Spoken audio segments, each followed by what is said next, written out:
Hello बच्चों। आज हम फिर से साइंस का एक चैप्टर एटम्स एंड मॉलिक्यूल्स के बारे में पढ़ने वाले हैं। तो एटम्स एंड मॉलिक्यूल्स क्या होते हैं, पूरे चैप्टर में हम यही समझने वाले हैं। इनकी प्रॉपर्टीज, ये कैसे बनते हैं, इन दोनों वर्ड्स का मतलब क्या है, इनकी वजह से क्या क्या चीजें फॉर्म होती हैं, उन सब के बारे में हम पढ़ने वाले हैं। तो अगर मैं थोड़ा सा इंट्रो देना चाहूँ इन दोनों वर्ड्स का, तो आप ये समझ सकते हो, आपके आसपास आप जितनी भी चीजें देखते हो वो सभी इन्हीं दोनों से मिलकर बनी है। क्या इन्हीं दोनों से मिलकर बनी है? तो जी हाँ, आप अपने आसपास जितनी भी चीजें देखते हो वो इन दोनों की वजह से ही फॉर्म होती हैं। एटम्स जो है वो एक फंडामेंटल यूनिट है मैटर का। मैटर को फॉर्म करने में ये बहुत हेल्प करता है। कैसे? आपको ये पता है कि जो आपका मैटर होता है,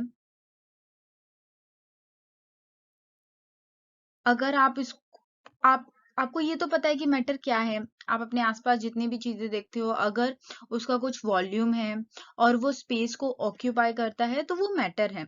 और जो भी चीजें मैटर होती है तो वो किसी न किसी चीज से तो फॉर्म होती है ना। तो उनका जो बेस होता है, दैट इज योर एटम। मतलब क्या? आप एक और एग्जांपल ले सकते हो।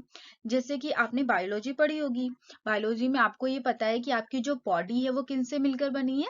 ऑर्गन से मिलकर बनी है। और ऑर्गन्स किससे मिलकर बने हैं? टिश्यूज से मिलकर बने हैं। और टिश्यूज किससे मिलकर बने हैं? सेल्स से मिलकर बने हैं। सेम, ये जो आपने अभी डायग्राम देखा, सेम डायग्राम आप मैटर्स में भी देखते हो। आपका जो मैटर है वो आप बहुत सारे एटम्स को मिलकर बना होता है, जिसको आप मॉलिक्यूल, एलिमेंट या कंपाउंड कहते हो। लेकिन उनका जो फंडामेंटल यूनिट है वो क्या होता है? एटम। अब यहाँ पे क्वेश्चन आता है कि क्या कोई भी एटम किसी से भी कंबाइन हो जाता है? क्या इसके पीछे कोई रूल है? तो हाँ, इसके पीछे एक रूल है कि एटम्स कैसे कंबाइन होते हैं, इनके पीछे क्या केमिकल कॉम्बिनेशन लो है। क्योंकि कोई भी एटम, कोई भी मॉलिक्यूल किसी से भी कंबाइन नहीं होता है। तो आइए अब हम देखते हैं कि हमारे केमिकल कॉम्बिनेशन की क्या-क्या लॉ हैं। तो केमिकल कॉम्बिनेशन के दो ही लॉ सबसे इंपॉर्टेंट है। सबसे पहला है law of conservation of mass. आप वर्ड से ही समझ रहे हो, कंजर्वेशन मीन्स आप उसको संरक्षित कर रख रहे हो। मतलब ये लो ये कहता है कि आप मास को ना ही बना सकते हो ना ही खत्म कर सकते हो। आप सिर्फ एक फॉर्म से दूसरे फॉर्म में ट्रांसफर कर सकते हो। मास can nether be created nor be destroyed in chemical reaction. क्या आपको ये समझ में आ गया? इसके लिए यहाँ पे एक एक्टिविटी की गई है जो आपकी एनसीईआरटी बुक में है। आप इसको पढ़ सकते हो।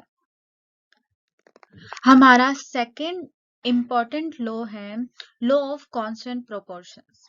इस लॉ के हिसाब से कोई भी प्योर केमिकल कंपाउंड है, चाहे वो दो या दो से ज्यादा एलिमेंट से बना हो, वो हमेशा सेम रेशियो में प्रेजेंट होता है उनके मास के हिसाब से। चाहे वो कंपाउंड, वो एलिमेंट या वो मैटर कहीं से भी आया हो या कहीं पर भी बना हो, इससे फर्क नहीं पड़ेगा। वो हमेशा फिक्स्ड प्रोपोर्शन या फिक्स्ड रेशियो पे बनेगा। फॉर एग्जाम्पल के लिए, आपने रिवर का पानी लिया, और या फिर आपने समुद्र का पानी लिया, आपने टैप वाटर, आरओ, आप कोई भी वाटर लेते हो, तो उनमें जो हाइड्रोजन और ऑक्सीजन की जो अमाउंट है वो हमेशा सेम होगा। तो क्या आपको ये बात समझ में आ गई कि लॉ ऑफ कांस्टेंट प्रोपोर्शन क्या होता है? This is very important law. अब हम आगे देखते हैं कि एटम्स और मॉलिक्यूल्स, अब उनकी डेफिनेशंस कैसे फॉर्म हुई। चलो तो स्टार्ट करते हैं। अगला, अब है कि जैसे ही एटम्स के बारे में हम सबको पता चला कि एटम मैटर का फंडामेंटल यूनिट होता है, तो सबसे पहले डाल्टन ने अपनी एटॉमिक थ्योरी दी। डाल्टन डाल्टन फर्स्ट साइंटिस्ट थे जिन्होंने एटम्स के बारे में इतना क्लियर वे में समझाया था हमें, और उन्होंने एटम के ऊपर अपनी एक खुद की थ्योरी दी, तो जिनको हम डाल्टन एटॉमिक थ्योरी के नाम से जानते हैं। उनके हिसाब से मैटर्स जो है वो टिनी पार्टिकल से मिलकर बने होते हैं, और उन टिनी पार्टिकल्स को ही हम एटम कहते हैं। एटम्स है, ना ही वो बन सकते हैं और ना ही खत्म हो सकते हैं किसी भी केमिकल रिएक्शन में। अगर आपके पास कोई भी एटम है और कोई भी एलिमेंट है और वो सेम एटम से मिलकर बना है, तो उन दोनों जो सेम एटम है उन दोनों का मास और उनकी प्रॉपर्टीज सेम होंगी। और अगर कोई भी एलिमेंट डिफरेंट एटम से मिलकर बना है, तो उनका डिफरेंट मास होगा, डिफरेंट प्रॉपर्टी होगी। अब उन्होंने ये भी कहा कि अगर कोई भी एटम है वो कंबाइन होता है और कोई भी कंपाउंड को फॉर्म करता है, तो वो जो कंपाउंड फॉर्म होगा वो सिंपल स्मॉल रेशियो में फॉर्म होगा।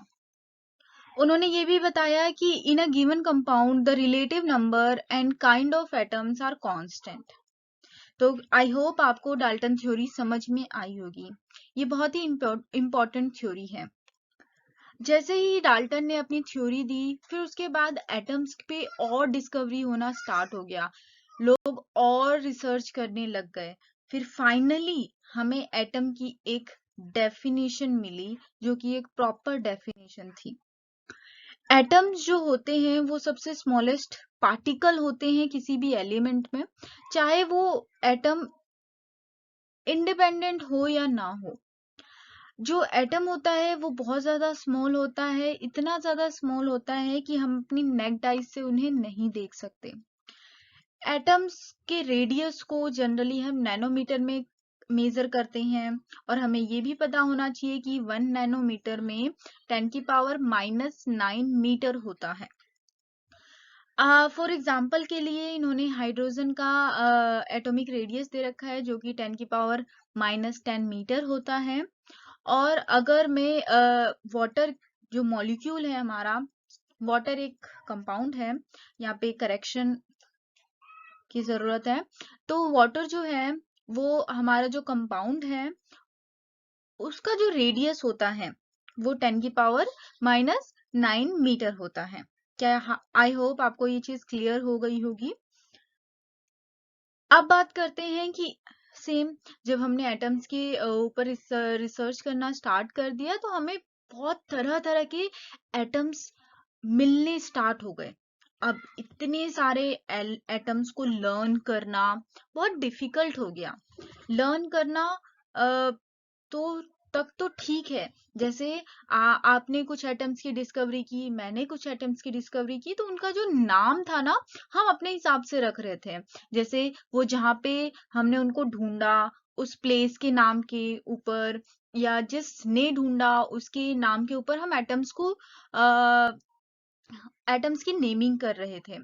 अब इन सबको लर्न करना बहुत ज्यादा डिफिकल्ट हो रहा था, तो फिर सबने ये सोचा क्यों ना हम इनके सिंबल्स बनाएं।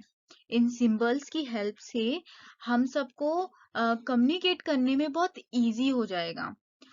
तो डिसाइड ये हुआ कि अगर आपको एटम का सिंबल लिखना है, तो उस एटम का जो नाम है उसका फर्स्ट लेटर लिख दो। फर्स्ट लेटर हमेशा कैपिटल होना चाहिए, और अगर आप सेकंड लेटर भी उसके साथ में लिख रहे हो तो वो स्मॉल में प्रेजेंट होगा। फॉर एग्जाम्पल के लिए एल्यूमिनियम, एल्यूमिनियम का first letter A capital, then second letter small में होगा। फॉर एग्जाम्पल के लिए बोरोन, बोरोन को हमने कैसे शो किया, कैपिटल बी से शो किया।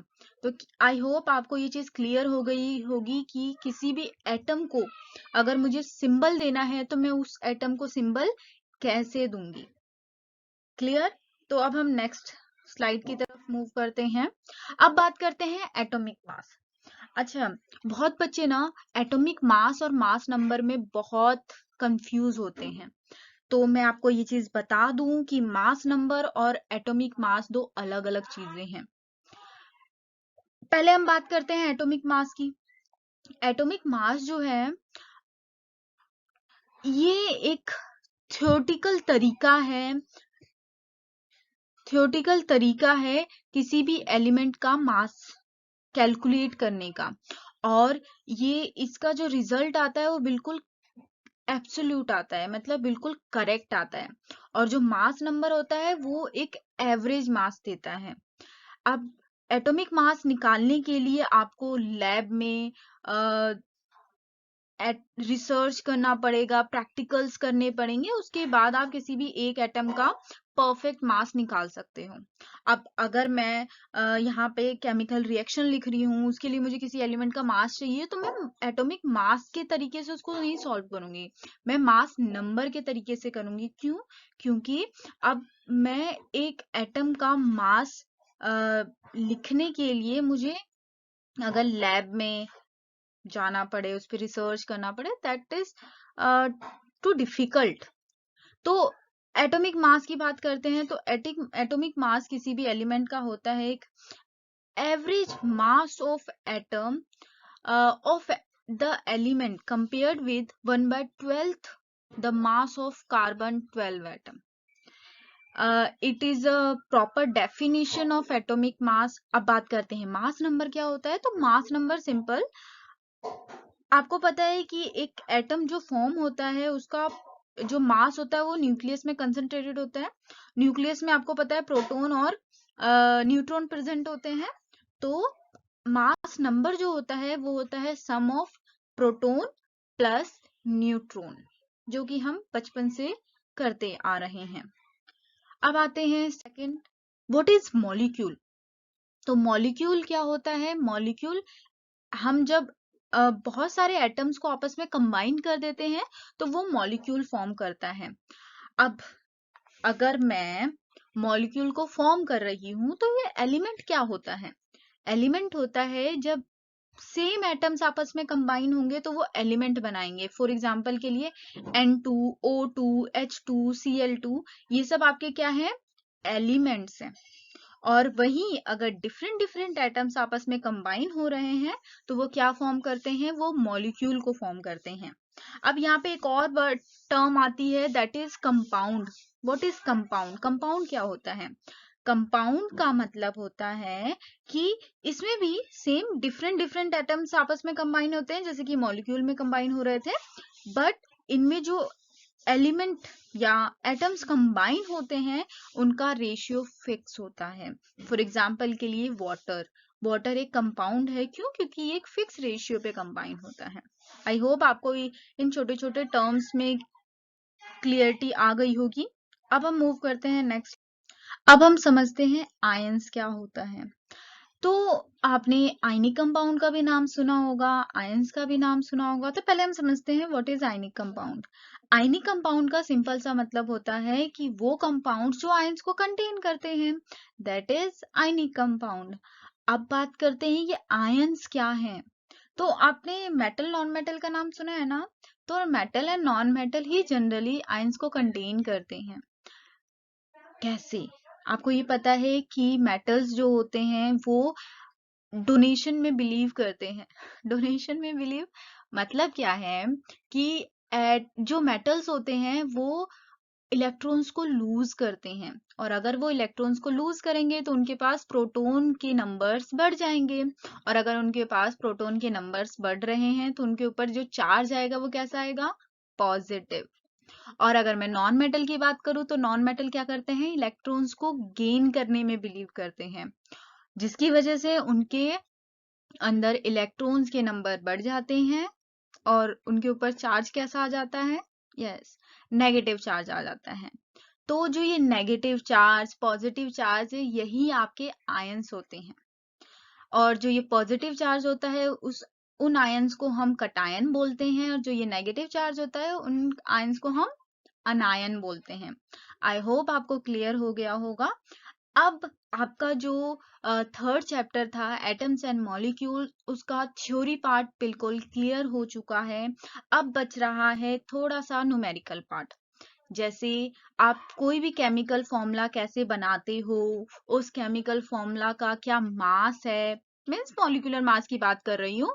और थैंक यू बच्चा। आई होप आपको इस वीडियो से कुछ न कुछ समझ में आया होगा। और अगर आप एक दो बार और इस वीडियो को ध्यान से सुनोगे तो आपको इस चैप्टर से रिलेटेड जितने भी थ्योरी के पार्ट थे वो आपको अच्छे से क्लियर होगा या हो जाएगा। आप इस वीडियो को like, share and Gyan Kunj channel को सब्सक्राइब कीजिए। Thank you. Bye. Take care बच्चा।